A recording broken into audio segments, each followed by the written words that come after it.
Assalamualaikum warahmatullahi wabarakatuh.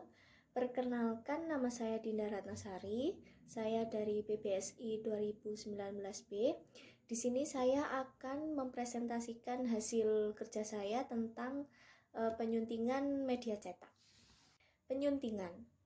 Menyunting berasal dari kata sunting yang melahirkan bentuk turunan menyunting, penyunting, dan penyuntingan. Kata penyuntingan juga berarti proses, cara, perbuatan menyunting atau sunting menyunting. Penyuntingan adalah proses dari membaca, mencermati, memperbaiki naskah yang dikirim seseorang penulis naskah sehingga naskah tersebut siap dimuat atau diterbitkan oleh sebuah penerbitan. Untuk yang pertama, media cetak. Beberapa bentuk media massa saat ini disebarkan melalui saluran penyiaran yang berbeda-beda. Salah satunya adalah media cetak. Media cetak disebut juga sebagai sarana atau perantara komunikasi yang dicetak pada bahan dasar kertas atau kain untuk menyampaikan pesan atau informasi. Unsur utama media cetak adalah teks dan gambar visualisasi. Jenis media cetak yang termasuk di dalam media massa adalah surat kabar, koran, majalah, tabloid, dan lain sebagainya. Jenis media cetak yang pertama adalah newsletter. Newsletter atau nawala merupakan laporan berkala yang memuat berita tentang kegiatan bisnis atau organisasi yang dikirimkan secara teratur ke semua anggota pelanggan, karyawan, atau orang-orang yang tertarik. Menurut KKBI, newsletter atau nawala adalah lembaran cetakan berupa pamflet atau surat kabar yang diterbitkan pada waktu-waktu tertentu yang berisi tentang perkembangan perusahaan.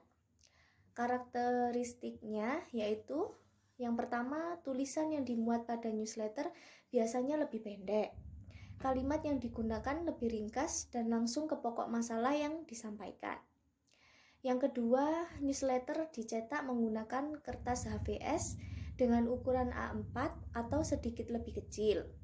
Jumlah halaman antara 4-12 halaman atau lebih sedikit.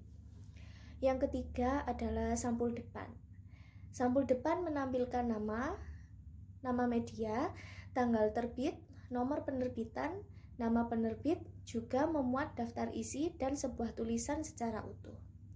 Yang terakhir, newsletter terbit secara periodik bergantung kepentingan dan tujuan penerbit untuk pengelolanya. Media cetak yang kedua adalah surat kabar. Secara umum, surat kabar adalah media cetak yang digunakan dalam rangka melakukan kegiatan jurnalistik.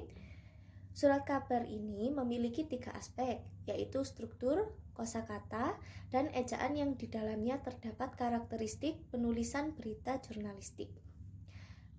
Karakteristiknya yaitu yang pertama, surat kabar memiliki bentuk yang lebih rumit dan kompleks. Satu halaman dari surat kabar memuat sejumlah tulisan, dan tulisan yang disajikan pun cukup variatif. Yang kedua, surat kabar tidak dijilid, sehingga dapat dibaca bersama oleh sejumlah orang, masing-masing membaca lembar yang berbeda. Halaman surat kabar biasanya dibagi atas sejumlah kolom.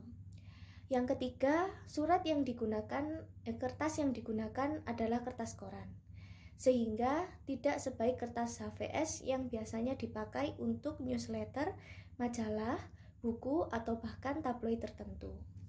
Media cetak yang ketiga adalah tabloid. Tabloid adalah istilah suatu format surat kabar yang lebih kecil. Karakteristiknya adalah ukuran tabloid lebih kecil dari ukuran koran harian, yaitu 597 mm dikali 375 mm. Sebagian orang menyebut ukuran tabloid ini adalah setengah surat kabar. Yang kedua, kertas yang digunakan pada tabloid umumnya adalah kertas koran, tetapi tidak menutup kemungkinan ada tabloid tertentu yang menggunakan kertas HVS, bahkan jenis kertas yang lebih baik. Yang ketiga, isi dari tabloid difokuskan pada informasi yang lebih santai dan bersifat menghibur. Tulisan yang dimuat pada tabloid juga variatif. tetapi biasanya berkisar hobi atau hal-hal yang lebih pop dibandingkan surat kabar atau buku. Yang keempat, sampul tabloid menggunakan jenis kertas yang sama dengan halaman di dalam.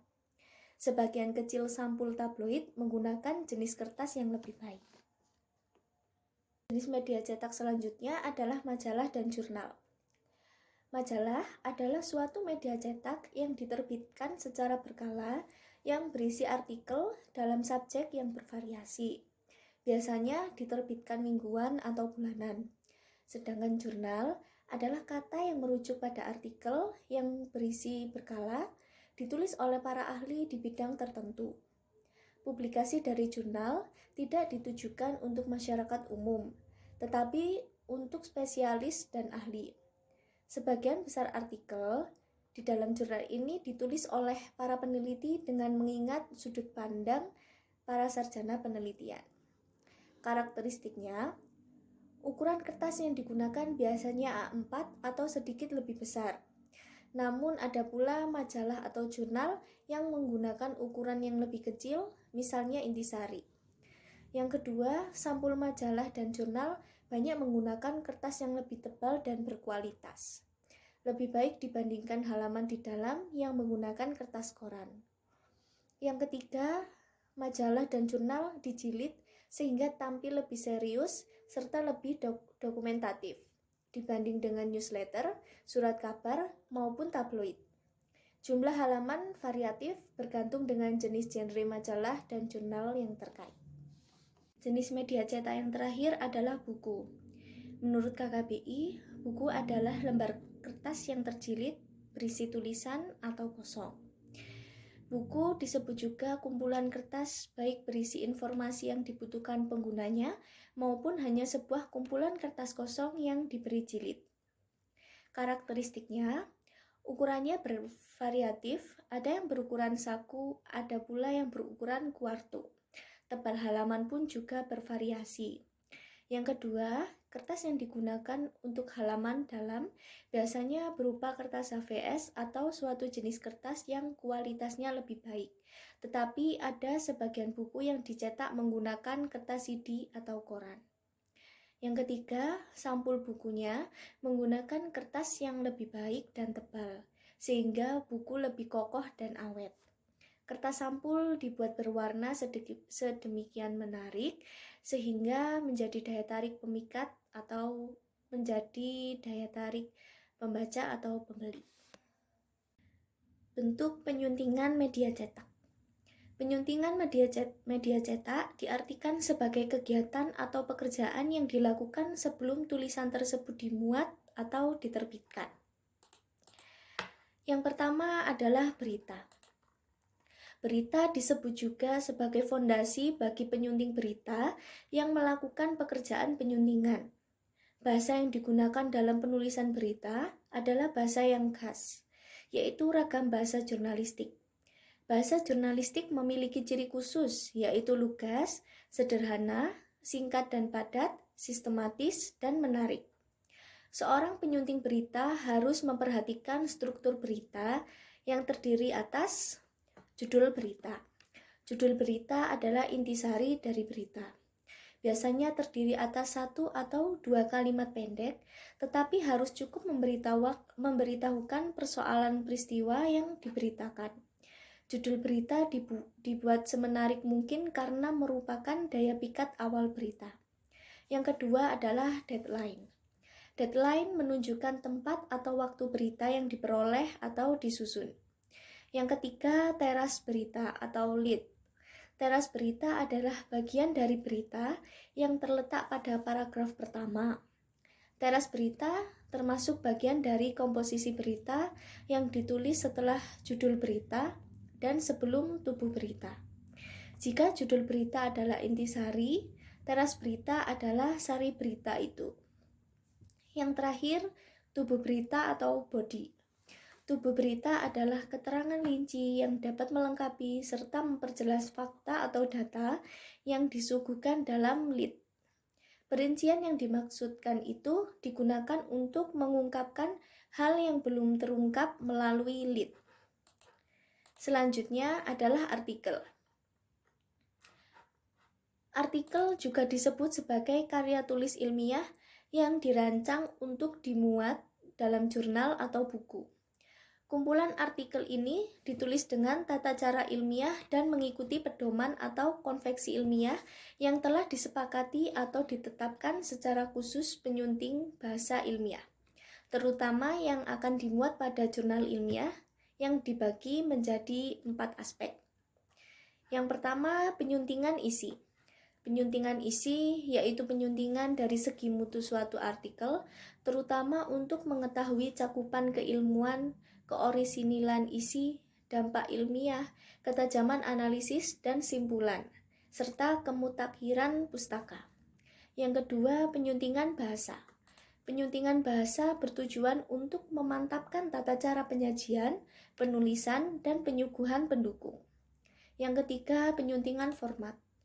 Penyuntingan format ini bertujuan untuk mempertahankan konsistensi penggunaan gaya selingkung yang telah ditetapkan dalam suatu penerbitan jurnal. Hal ini memungkinkan adanya perbedaan format yang ditetapkan antara jurnal yang satu dengan jurnal yang lain. Yang keempat, penyuntingan naskah pracetak, yaitu penyuntingan terhadap naskah yang masih berupa cetak coba dengan membubuhkan koreksinya berupa tulisan atau coretan dan tanda-tanda lainnya di naskah tersebut. Selanjutnya adalah fiksi. Fiksi ini penyuntingan karya fiksi yang dilakukan oleh penerbit melalui surat kabar, tabloid, maupun majalah tidak bisa disamakan dengan pada saat melakukan penyuntingan berita.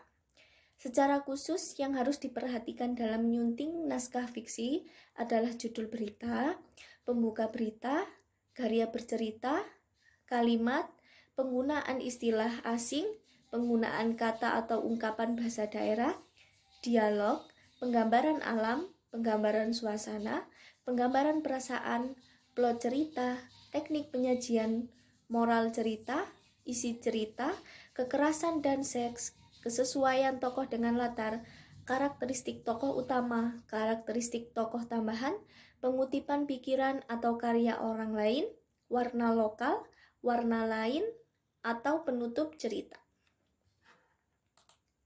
Yang terakhir, penyuntingan buku. Dalam penyuntingan buku dilakukan melalui 3 tahapan. Tahap yang pertama adalah tahap pra-penyuntingan. Tahap ini, sebelum melakukan penyuntingan, penyunting harus mengecek kelengkapan naskah, daftar isi, informasi mengenai penulis, catatan kaki, subbab dan sub-subbab, ilustrasi, tabel, gambar, dan pembaca sepintas.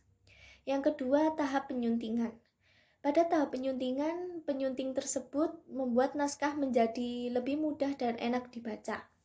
Hal-hal yang harus diperhatikan adalah ejaan, tata bahasa, kebenaran fakta, legalitas, konsistensi, gaya penulis, konvensi penyuntingan naskah, dan gaya penerbit. Yang terakhir adalah tahap pasca penyuntingan. Pada tahap ini, penyunting harus melakukan pemeriksaan keseluruhan naskah dari awal hingga akhir. Tahap pemeriksaan ini dilakukan agar tidak ada bagian yang terlewati saat proses penyuntingan. Selain itu, hal yang perlu dilakukan pada tahap ini adalah kelengkapan naskah, nama penulis, daftar isi, sistematika bab, tabel atau ilustrasi gambar, prakata atau kata sambutan pengantar, catatan kaki, daftar pustaka, daftar isian, lampiran, indeks, biografi singkat, sinopsis, dan nomor halaman. Terima kasih atas waktunya. Demikian presentasi yang saya tampilkan pada bab penyuntingan media cetak. Semoga bermanfaat untuk kita semua. Terima kasih. Wassalamualaikum warahmatullahi wabarakatuh.